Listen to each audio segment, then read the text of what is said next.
नमस्कार, स्वागत है आपका शांभवी यूट्यूब चैनल पर। आज हम करेंगे class +2 part B macroeconomics का first chapter. One by one topic लेकर हम सब सिलेबस कंप्लीट करते जाएंगे और अब देखते हैं कि पार्ट बी मैक्रो इकोनॉमिक्स के फर्स्ट चैप्टर में है क्या। फर्स्ट चैप्टर में है introduction, emergence of macro economics, context of present book of macro economics. और आज हम करेंगे introduction, emergence of macro economics, meaning and definitions of macro economics. चलिए शुरू करते हैं मैक्रो इकोनॉमिक्स एंड इंट्रोडक्शन। सबसे पहले इंट्रोडक्शन, भूमिका। इसमें समष्टि अर्थशास्त्र की भूमिका क्या है। समष्टि अर्थशास्त्र में क्या है कि यह समूची अर्थव्यवस्था के व्यवहार का अध्ययन करता है। अब इसमें क्या है कि इसमें एक व्यक्ति, एक फर्म और एक व्यक्ति की आर्थिक समस्याओं का, आर्थिक व्यवहार का अध्ययन नहीं किया जाता है, बल्कि किसका अध्ययन किया जाता है, संपूर्ण अर्थव्यवस्था के व्यवहार का अध्ययन किया जाता है। जैसे राष्ट्रीय आय हो गई या उत्पादन, कुल रोजगार हो गया, कुल बचत है, कुल निवेश है, इन सभी का अध्ययन इसमें किया जाता है। अब इकोनॉमिक्स को दो पार्ट्स में डिवाइड किया था। प्रोफेसर रैगनर फ्रिश्ची ने 1933 में आर्थिक समस्याओं के विश्लेषण की विधियों के आधार पर अर्थशास्त्र को दो भागों में बांटा था। अब वो दो भाग कौन से थे? वो थे व्यष्टि अर्थशास्त्र और समष्टि अर्थशास्त्र। कौन से थे वो दो भाग? माइक्रो इकोनॉमिक्स और मैक्रो इकोनॉमिक्स। अब जो समष्टि अर्थशास्त्र है, यह एक सामूहिक अर्थशास्त्र है जो संपूर्ण अर्थव्यवस्था की समस्याओं से संबंध रखता है। अब ये पूरे अर्थव्यवस्था की समस्याओं से संबंध रखता है। ये एक व्यक्ति, एक फर्म और एक उद्योग की समस्याएं नहीं है, बल्कि संपूर्ण अर्थव्यवस्था की समस्याओं से संबंध रखता है। और इसके जो मुख्य एजेंट, चर और वेरिएबल कौन कौन से हैं? सामूहिक मांग, सामूहिक पूर्ति, सामान्य कीमत स्तर और राष्ट्रीय आय इत्यादि इसके मुख्य एजेंट और चर माने जाते हैं। इसके जो मुख्य चर है, मेन मैक्रो वेरिएबल्स है, इसको इन बॉक्स में भी मैंने शो किया है। जैसे एग्रीगेट डिमांड हो गई, जर्नल प्राइस लेवल हो गए, एग्रीगेट सप्लाई है और नेशनल इनकम है। अब जब बात करते हैं समष्टि अर्थशास्त्र की, कि समष्टि अर्थशास्त्र के पिता और जनक कौन है? पिता या जनक भी कह सकते हैं। ये कौन है? इसके जनक है J.M. केन्स, जॉन मैन्यार्ड केन्स जी समष्टि अर्थशास्त्र के पिता हैं। ये थे J.M. केन्स जी, जो कि समष्टि अर्थशास्त्र के पिता हैं।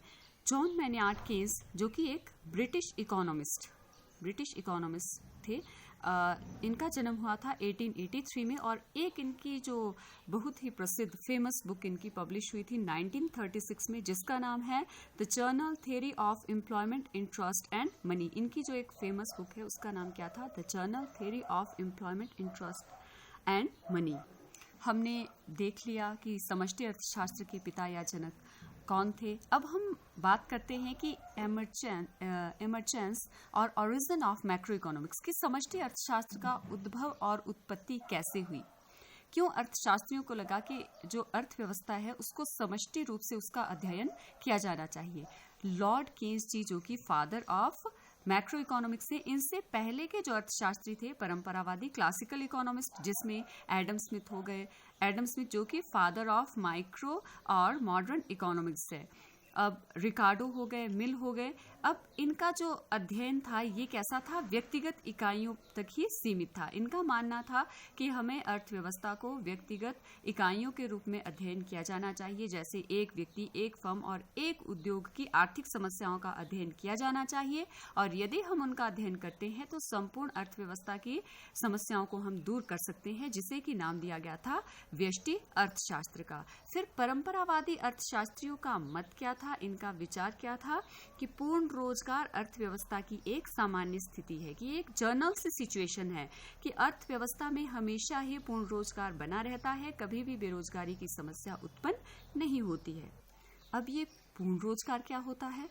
पूर्ण रोजगार उस स्थिति को कहते हैं जिसमें काम करने के इच्छुक कोई व्यक्ति इंटरेस्टेड है, कैपेबल है, योग्य व्यक्तियों को वर्तमान मजदूरी दरों पर काम मिल जाता है, कि कोई कैपेबल है, इंटरेस्टेड है, कैपेबल है और जितनी उसको मजदूरी वेजेस दी जा रही है उस पर उसको काम मिल जाता है, तब हम कहेंगे उसको पूर्ण रोजगार। कि जितने लोग रोजगार चाह रहे हैं सभी के सभी को रोजगार मिलता है और उनकी इच्छा अनुसार, उनकी योग्यता अनुसार और जितनी मजदूरी दी जा रही है उस पर काम मिल जाता है, तो पूर्ण रोजगार कहेंगे। और यदि कोई व्यक्ति इच्छुक है और योग्य भी है और जितनी मजदूरी दी जा रही उस स्तर पर वो काम करने के लिए तैयार भी है परंतु काम नहीं मिल रहा है, फिर उसे कहेंगे बेरोजगार।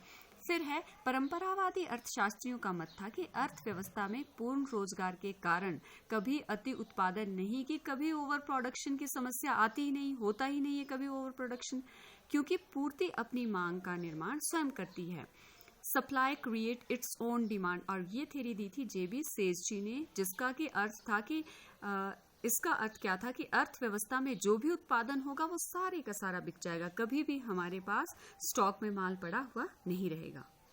और यदि कभी ऐसा हो जाता है कि अर्थव्यवस्था में बेरोजगारी आ जाती है तो क्या करना होगा, मजदूरी की दरों में, ब्याज में व कीमतों की लोचशीलता, इसमें फ्लेक्सिबिलिटी लाकर बेरोजगारी को दूर किया जा सकता है, खत्म किया जा सकता है और अर्थव्यवस्था में हमेशा पूर्ण रोजगार संतुलन विद्यमान रहेगा। कि अर्थव्यवस्था में कभी अपूर्ण रोजगार या फिर बेरोजगारी आ ही नहीं सकती है, क्योंकि पूर्ति अपनी मांग का निर्माण स्वयं करती है और मजदूरी की दरों में, ब्याज की दरों में और कीमतों में लोचशीलता लाकर हम फिर से पूर्ण रोजगार प्राप्त कर सकते हैं। ये विचार थे क्लासिकल इकोनॉमिस्ट के, परंतु फिर क्या हुआ, 1929 की महामंदी और उसके बाद के वर्षों में देखा गया कि यूरोप और उत्तरी अमेरिका के देशों में उत्पादन व रोजगार के स्तरों में बहुत ज्यादा कमी आ गई थी। अब जिससे क्या हुआ कि जिसका प्रभाव दुनिया के सभी देशों पे पड़ गया। अब ये आप सभी को पता है कि आज के समय में, आज के वैश्वीकरण के दौर में यदि कोई भी समस्या एक देश में आ जाती है वो प्रभावित कर देती है पूरे विश्व को। वर्तमान का उदाहरण आपके पास है कि एक देश चाइना में महामारी आ गई जिसने प्रभावित कर दिया विश्व के अन्य देशों को। वैसा ही क्या हुआ कि 1929 में जब ग्रेट डिप्रेशन आया था तो उससे क्या हुआ कि विश्व के सभी देशों पर उसका प्रभाव पड़ा। इससे क्या हो गया कि इससे बाजार में वस्तुओं की मांग बहुत ही ज्यादा कम हो गई थी। अब जब बच्चों मांग बहुत ज्यादा कम हो जाती है, मांग बहुत ज्यादा कम है, तो इसका मतलब है जो उत्पादन किया हुआ है वो स्टॉक में पड़ा रह जाएगा। समझ लीजिए ओवर प्रोडक्शन हो चुका है। फिर क्या हुआ कि उत्पादन जब आपके पास ऑलरेडी स्टॉक में पड़ा हुआ है तो फिर से उत्पादन हम क्यों करेंगे, क्योंकि पहले से उत्पादित वस्तुओं की मांग ही नहीं हो रही है। उससे क्या हो जाएगा, जब उत्पादन नहीं करेंगे तो जो उत्पादन करने के लिए लेबर लगा रखी है उनको काम से निकाल दिया जाएगा, मजदूरों को काम से निकाल दिया जाएगा, कारखाने बेकार पड़े रहेंगे, बंद पड़े रहेंगे और जिससे क्या हो जाएगा, कोई भी निवेश करने का साहस नहीं जुटा पाएगा। जो इन्वेस्टर है वो इन्वेस्ट नहीं करेगा।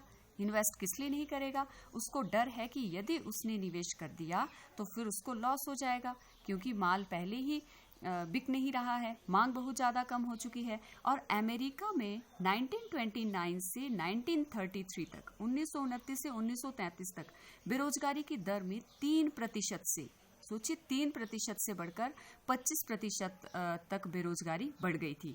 और फिर क्या हुआ, इसी अवधि में अमेरिका में कुल उत्पादन में लगभग 33% की कमी भी आ गई थी।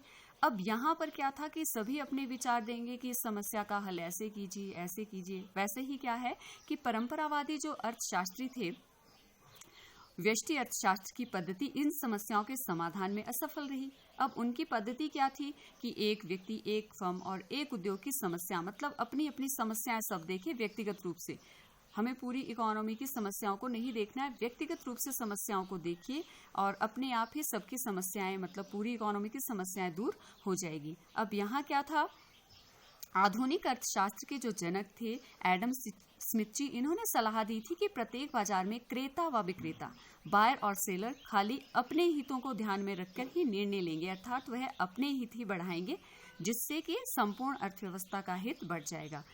ये थ्योरी भी यहाँ पर काम नहीं आई। अब जब ऐसा हुआ तो इन घटनाओं ने अर्थशास्त्रियों को नए सिरे पर सोचने के लिए मजबूर कर दिया था कि क्या ऐसा किया जाए कि अर्थव्यवस्था को महामंदी से उबारा जाए। फिर क्या हुआ, ब्रिटिश अर्थशास्त्री अभी दिखाया भी था, जो कि समष्टि अर्थशास्त्र के पिता है, ब्रिटिश अर्थशास्त्री जॉन मेynard केन्स की एक पुस्तक पहले भी आपको बता चुकी हूँ, the journal theory of employment, interest and money, जो कि 1936 में पब्लिश हुई थी, प्रकाशित हुई थी। इस दिशा में एक महत्वपूर्ण प्रयास साबित हुई कि इस किताब में दिया गया था कि इस विश्व महामंदी के कारण क्या है और उस महामंदी को कैसे दूर किया जा सकता है, उसका समाधान भी इस किताब में दे रखा था, जिसको कि केन्सियन रेवोल्यूशन भी कहा जाता है। अब लॉर्ड केन्स जी ने इस पुस्तक में, कौन से वाली में, the journal theory of employment, interest and money में उस महामंदी का मुख्य कारण बताया था, और वो कारण बताया था प्रभावपूर्ण मांग का कम होना, इफेक्टिव डिमांड। अब आप सोच रहे होंगे ये इफेक्टिव डिमांड क्या होती है? इफेक्टिव डिमांड होती है बच्चों जब aggregate demand is equal aggregate supply, जब समग्र मांग या कुल मांग कुल पूर्ति के बराबर होती है, उसे कहते हैं इफेक्टिव डिमांड।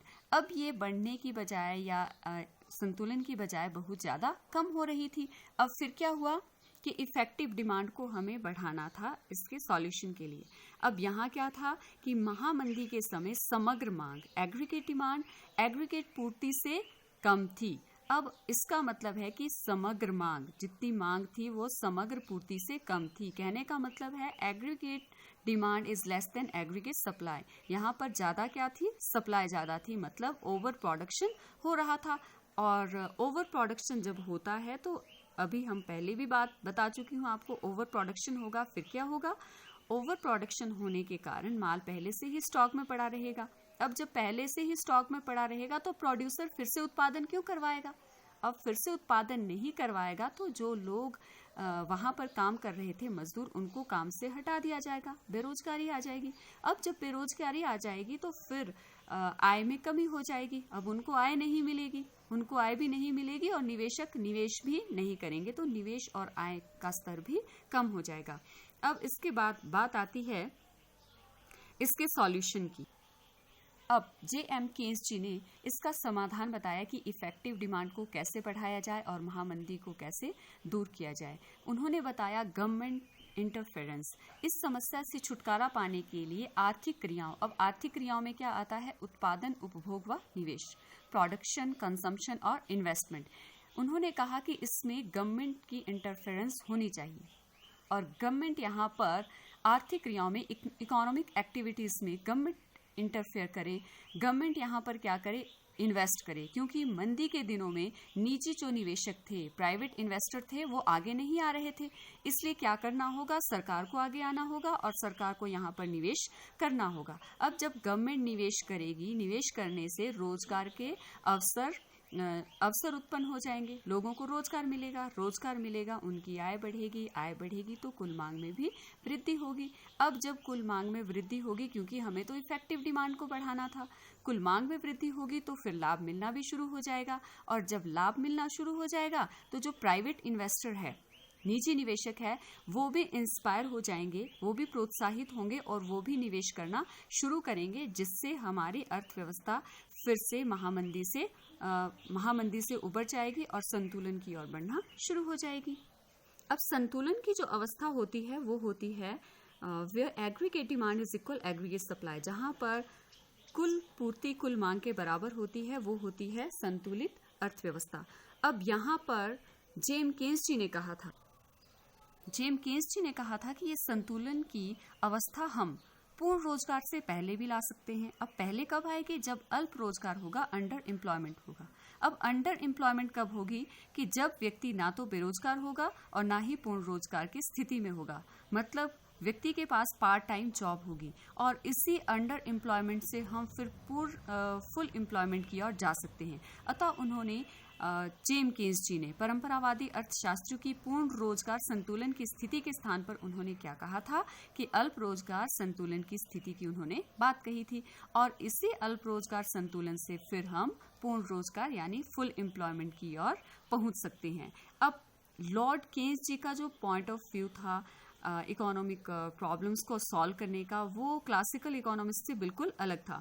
लॉर्ड केन्स ने पहले के अर्थशास्त्रियों के विपरीत दृष्टिकोण रखा, जिसमें आर्थिक समस्याओं का अकेली इकाइयों के रूप में अध्ययन के स्थान पर। अब उन्होंने कहा कि एक व्यक्ति, एक फर्म और एक उद्योग की आर्थिक समस्याओं का अध्ययन के स्थान पे हमें क्या करना चाहिए? समग्र इकाइयों, संपूर्ण अर्थव्यवस्था की आर्थिक समस्याओं का अध्ययन हमें करना चाहिए, और उसी के अध्ययन पे उन्होंने बल दिया था, जिससे समष्टि अर्थशास्त्र जैसे विषय का उद्भव हुआ। तो ये जाना बच्चों आपने कि किस तरह से एमर्जेंस ऑफ मैक्रो इकोनॉमिक्स हुआ, समष्टि अर्थशास्त्र का उद्भव हुआ।